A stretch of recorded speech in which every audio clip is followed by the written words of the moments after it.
Okay, all right. We are rocking and rolling on our public page. I'm just going to bring this stream in and hope it connects, mate. Cool. Kev, I want to thank you for staying up so late as well. I know that you're usually a 8:30, 9 o'clock bedtime, so dude, thank you for fitting it in. We're going to keep this short and sharp and talk about the good times that have been happening. Okay, so we're popping that in there.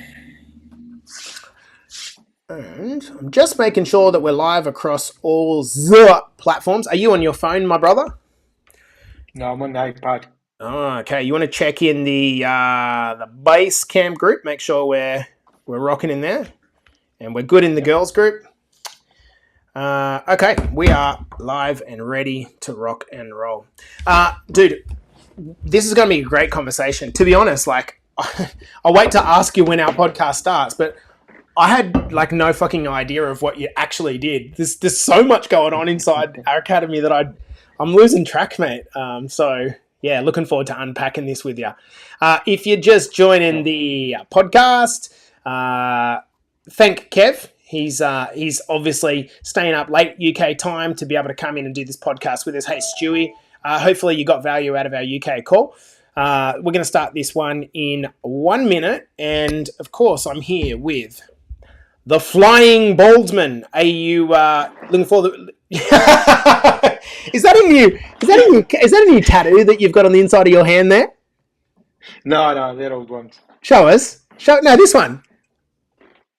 No way. I've never seen that before. Yeah.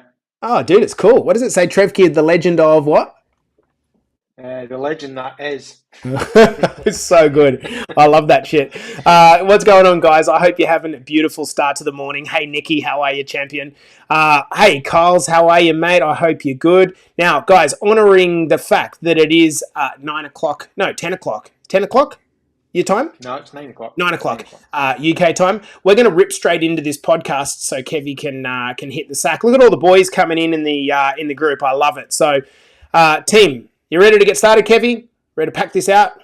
Let's do this. Let's go on the count of 5, 4, 3, 2, and 1.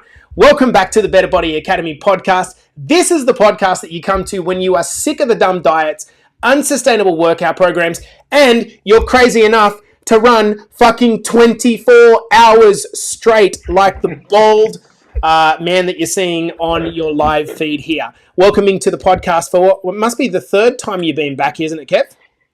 It is, yes, it is. Third one. Thanks for having me. 100%. So, guys, if you haven't listened to Kev's story, there's a couple of episodes that you can listen to before. But my main man come to me at 49 years old. He was having a bit of a tough time in life. He was probably 30 kilos over where he wanted to be, and he needed to make some change. It was literally 1 week before his 50th birthday that a big boy with a big belly that kind of looked pregnant from the side decided to start his transformation. And that was a moment that Kev drew a line in the sand. And to be fair, he was not super confident that he could make it work. He was full of doubt. In fact, what he wanted to do was delay the start by around another week so he could enjoy more of a piss up. And I said, Kev, if we don't start this now, you're never going to start. So he, to his credit, took the advice, he leaned in, and here we are, what is roughly 2 years later. Kev is over 30 kilos down, and he is doing things that the average 51-year-old man does not do. Are you actually 51 yet? 52 now. 52 now, there you go. Right, okay, so time flies when you're having love, right? Kev has, become one of my friends. I'm getting to meet him in a month or so when we do our Scotland retreat. So welcome, Kev, back to the podcast. So, Kev, let's get straight to it. Dude, what gave you the idea to run or stumble for 24 hours? Like, where did this come from? Where did this idea come from? Well, a lot of the guys over in Australia are showing us Brits how to do things, They're out doing these marathons and they're getting further and further and further. And I just can't have that, No, seriously. I'd done several half marathons and I was like, okay, got to try a marathon now. So we did the marathon and I noticed on Strava had a 50K number. So I'm like, well, I need to do a 50K. So I started looking at ultras in Scotland, and a lot of them were a lot more than that, with a time frame on it. And I thought, I don't think I can do that within the time frame. And then I stumbled across the Loch Ness 24 Hours, which is a 7 kilometre trail loop. And you get 24 hours and you can do as much as you want. You can take as many breaks as you want. Hell, you can do one lap if you want and party the rest of the time, you know? So I thought, this is perfect. This is just made for me, you know? I'll get my 50k, I'll stick my feet up, and that'll be me done. But then this little voice inside me goes, Sadistic well, you know, motherfucker. 50k, you know, let's 50k is the minimum, right? But maybe 70, you So know. 50, And if you want just for my understanding, 50k is considered an ultra. Is that correct? So anything over 50k?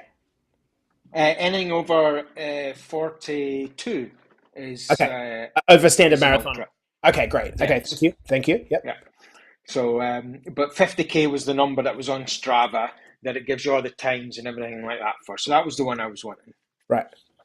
But then I decided that I thought, well, 50k is the minimum, and I'd looked at the numbers and I thought I could probably bang that out within like 6 or 7 hours. So I've still got plenty of time left. So, well, what could I do? Could I do 70? Could I do 80?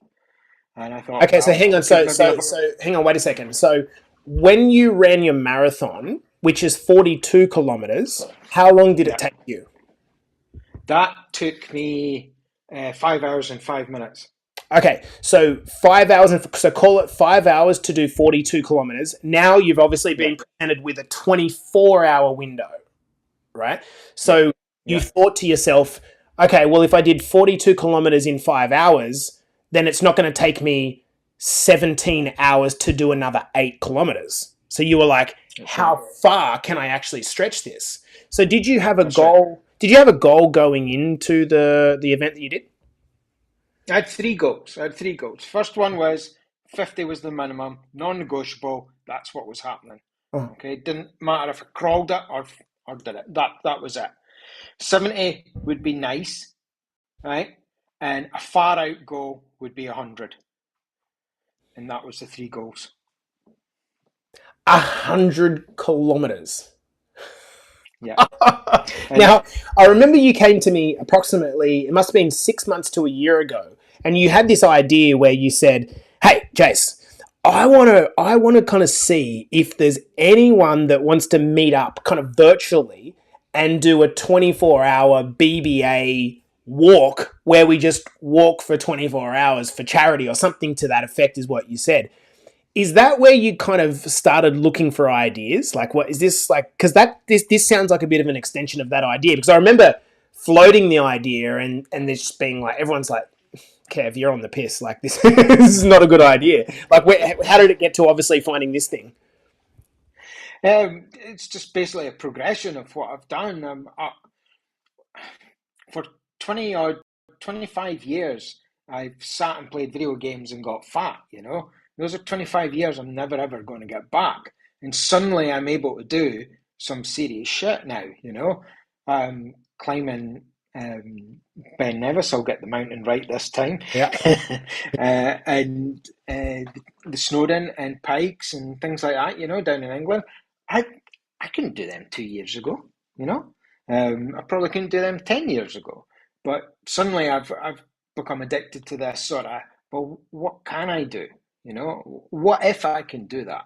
You know, Mm. and that's roughly where my mindset is now. So we got to 50k, and well, what I feel fine. Let's go for 70.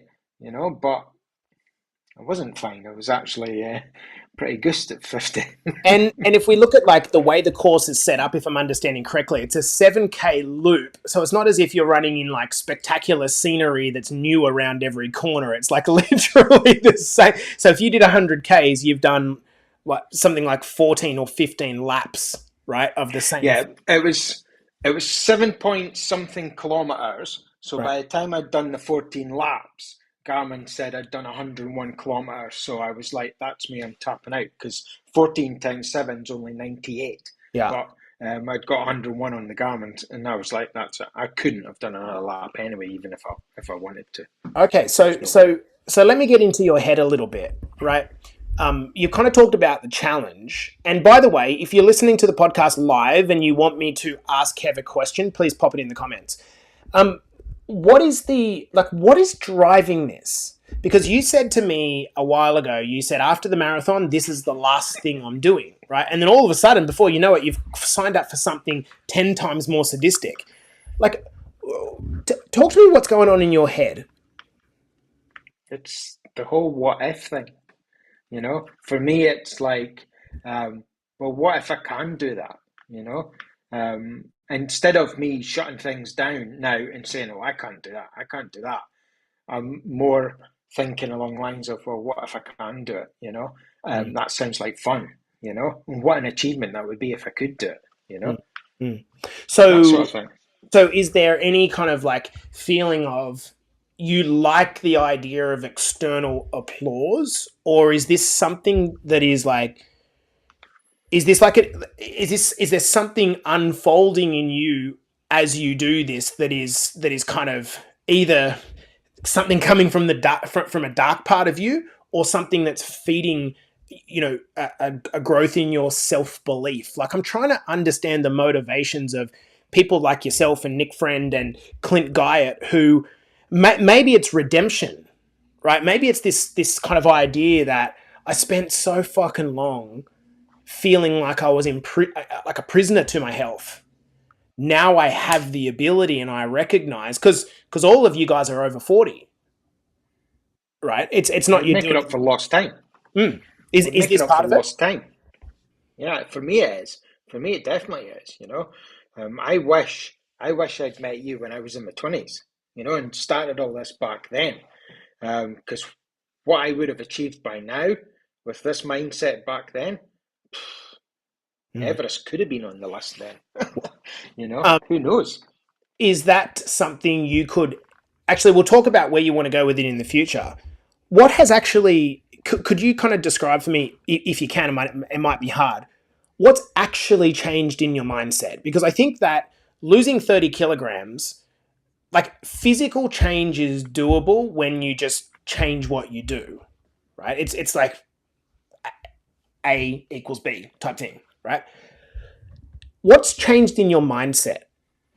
If you could reflect on that a little bit, like from 2 years ago, you don't have to go into the kind of, but what's changed about you? Because one of my favorite phrases is, if you want to create a new personal reality, you need to create a new personality. Like, run that a couple of times in your mind, guys. If you want to create a new personal reality, if you want to change your life circumstances, you need to create a new personality. So, at least what I'm looking at from the outside is a guy that's changed himself, and the way that you've the things that you're setting your mind to. Could you like describe in what ways that's happened? Um, no, I don't really know. I follow all your podcasts and that, and I follow David Goggins, and I think what he's achieved is absolutely phenomenal.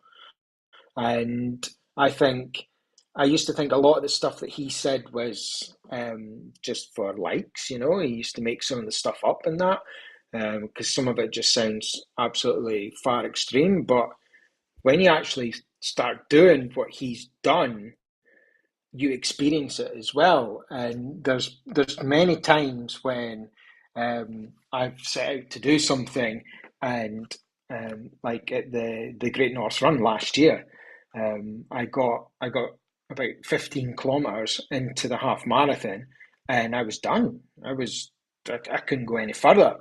And then I got a text from my son saying, "Come on, Dad, you've got this." And I somehow managed from that text to find the energy to run the last 5 or 6 kilometers, which happened to be the fastest 5 or 6 kilometers of the entire 21K. Wow. How do you do that when you're Mm. knackered, when you're gubbed?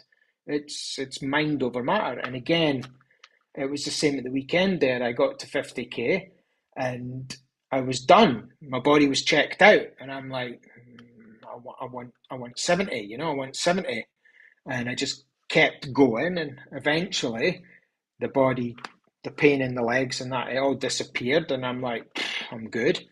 I put together a lap that was quite quick, and then the body was like, we were hitting 70, I think, 70 or 80. No, we're in 70, and the body was like, right, okay, you've got your 70, you're happy now. And I'm like, what if I could do that 100? I've got time, and I'm looking at it, and I'm like, I've got the time, there's time left to do it. But I also knew that if I was to go and lie down and have a sleep or a rest, there's no way I would have been able to get back up. So I just kept going, and then took it lap by lap after that until we got the 100 on the Garmin. Went all the way through the night, and what I'm seeing there, to everyone that's watching, I think that there's a lesson here for everyone, and that is that we always put our hopes on redemption when we hit this future point, right? We're going to feel happy when we have more money. We're going to feel happy when we've got the body we want. We're going to feel satisfied when we're in the relationship. We're going to be we're going to stop when we hit our marathon target or when we do an ultra. What actually happens in my experience and what I'm seeing with Kev is that every time you do something that you don't think that you can initially do, you have some momentary satisfaction. And it's great. It's great. But it's not redemption. It's not redemption at all. What ends up actually happening is you realize what you're capable of. Then you just extend the boundary out a little bit more. I mean, the risk is here, where does Kev go with this next? But let's just pretend you're new in Better Body Academy and all you're really trying to do is get your ass together so you can just lose the first 2, 3, 5 kilograms. You don't compare to Kev and say, how the fuck can this guy run at 52 years old, 100 kilometers in 24 hours and I can't lose 3 kilos?